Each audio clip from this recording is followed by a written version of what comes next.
another good game here. Lions, 49ers. Lions, baby.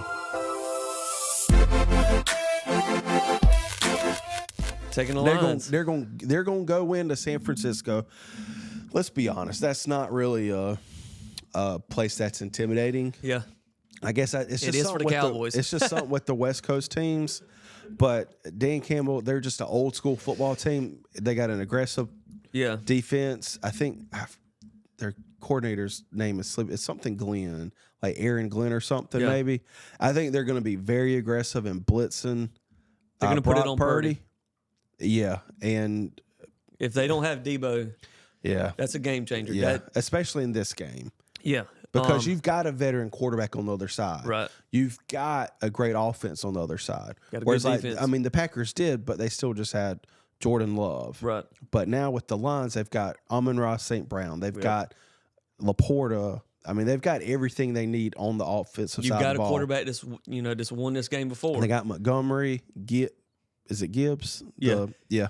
The biggest thing, though, is like you said, they have Dan Campbell, and it's just that this stuff doesn't affect them. Going on the road, it doesn't affect them. They don't Especially care. in this environment. I mean, it's just not, to me, watching that game Saturday, there was nothing that seemed, not to rattle the Packers, but just the noise didn't affect them. Right. Yeah. Like you saw in the Ravens game against the Texans, that crowd environment affected them. Yeah. I agree. And it showed with a young quarterback. It's like if you could go to Arrowhead and you had to play the Chiefs at home. There's that the fans definitely affect them, or even Seattle. When you had to play in front of the 12s, that's affect. But like you said, it's just not an intimidating place except for the Cowboys. But just Dan Campbell's mindset is like even if it was an intimidating place, he's built that culture and those players it just doesn't affect them. Yeah. They're going to go, if it's at home, if it's away, they're going to do what they do. Yeah. They're going to go for it on fourth down. Yeah. I'm taking the Lions.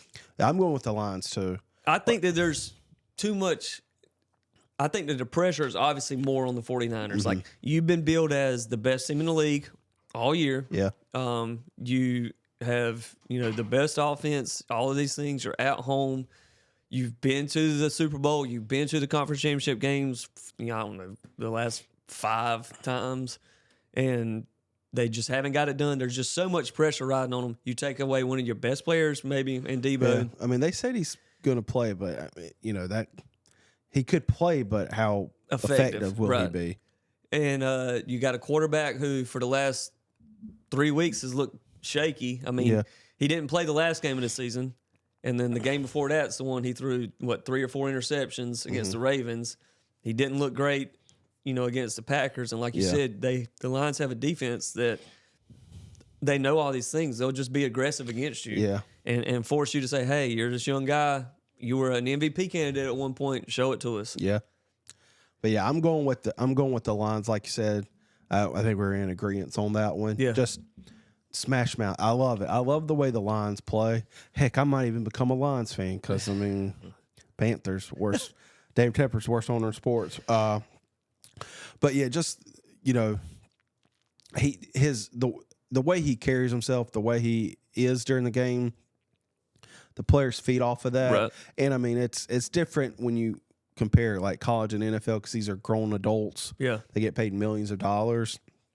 But the way how aggressive he is, just the way he is, They just don't. It's the exact opposite of what the Niners are, where it's like they're kind of like a flashy, where the Lions are just old school, run it down your throat, punch you in the mouth. Yeah, and they don't flinch. That's the biggest thing is like he has complete confidence that, all right, he doesn't even question himself. I'm going to go for it on fourth down here. He has his situations and he doesn't change, and they have that same mindset and they feed into that. And they just all have a belief in themselves that we're going to get it done. And you bringing up the fourth down just now in the game on Sunday, yesterday. When the Bucks went for it, I don't think they were initially going for it. Right. They were going to keep the field goal. Then they decided last second. When the Lions got that fourth down call, there's no questioning. Ifs, ands, or buts. Right. They were going for it. Exactly. And that's how Dan Campbell's been. That's the thing is like they have the confidence. They know what they want to do. They stick to their game plan. and they do it. There's no questioning. There's no flinching. If they get down, they don't scramble. They just continue to do their thing. And I think that I think the Lions have more confidence coming off of their win this past week than the 49ers do. Yeah. Especially not knowing who they're going to have, in terms of offensive weapons. Yeah. Again, though, these games are at 3 and 6:30, just perfect timing. I wish they were on Saturday. They did it a few years ago where they had one game on Saturday, one game on Sunday. Yeah. I think that it's easier to just say, all right, sit in front of the couch. We're going to watch 2 games. Yeah. And roll through it. I wish they both would have been on Saturday. I wish the Super Bowl was on a Saturday. Yeah. If you want to check out more of our NFL review of the divisional round, click here. And if you want to check out our preview for conference championships, click here. And if you want to see any more of our content, NFL, college, or anything sports related, make sure that you like, subscribe, and share.